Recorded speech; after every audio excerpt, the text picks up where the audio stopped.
Kevin Breen did not have a road bike of his own and had no experience in fundraising when he joined CBS 17's team for the V Foundation's Victory Ride to Cure Cancer. I actually don't own a bike. That was part of, I think, the irony or the funny part of the story, is I don't have a bike. I've never been an outdoor cyclist. That didn't prove to be as much of a hurdle for Breen.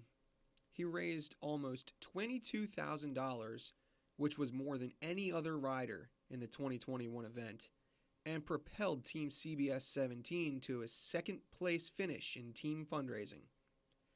Breen committed to riding 60 miles in the event.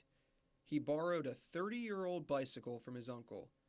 He took his training from his Peloton inside out onto the roads in Davidson.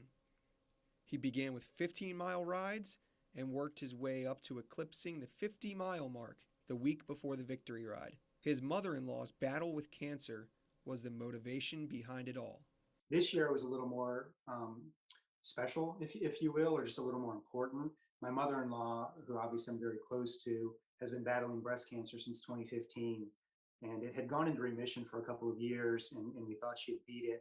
But unfortunately, it came back 2 summers ago. And it's been tough. I immediately thought of her.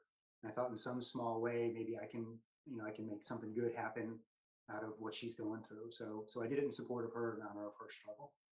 Breen said the heat, humidity, and hills, especially the hills, caught up with him as the ride went on. He was determined, though, and he crossed the finish line at North Carolina State's Centennial campus about 6 hours and 20 minutes after departing that morning on Saturday. I wanted to quit at about 35, mile marker 35, and that was the motivation to keep going. There's just no way I was going to let her down, or all the people who supported me through donations. Drumming up so much support came down to reaching out to friends and family individually. Breen's not on social media. Every penny he raised came from one-to-one emails and text messages to people he knows. Breen said he was overwhelmed by the backing that he got. I mean, it was an amazing experience. It was a humbling experience, quite frankly, just recognizing the generosity of so many friends and family who just, gave and gave immediately upon ask. So, for background, I've never done this before. I've never done a charity ride, and I've never done fundraising. And so, that was part of my story. Is I simply went to friends and family, made a list of everybody I knew, and I mean everybody I feel I knew. Even with how hot it was and how challenging the route was at times, whether he'd do it again was hardly a consideration for Breen. In a heartbeat. I would definitely do it again for a lot of reasons. One, as I've already said, it's an incredible cause, and I'd love to continue to support it going forward.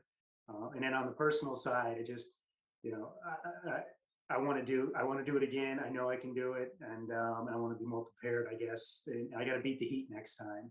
So yeah, I'll probably get a better bike though. Breen also wanted to recognize the efforts of Braswell Family Farms and the volunteers who made sure the Victory Ride was a success. He also complimented all the other riders at the event and their fundraising. In its 4th year, the Victory Ride has raised more than $1 million for the V Foundation.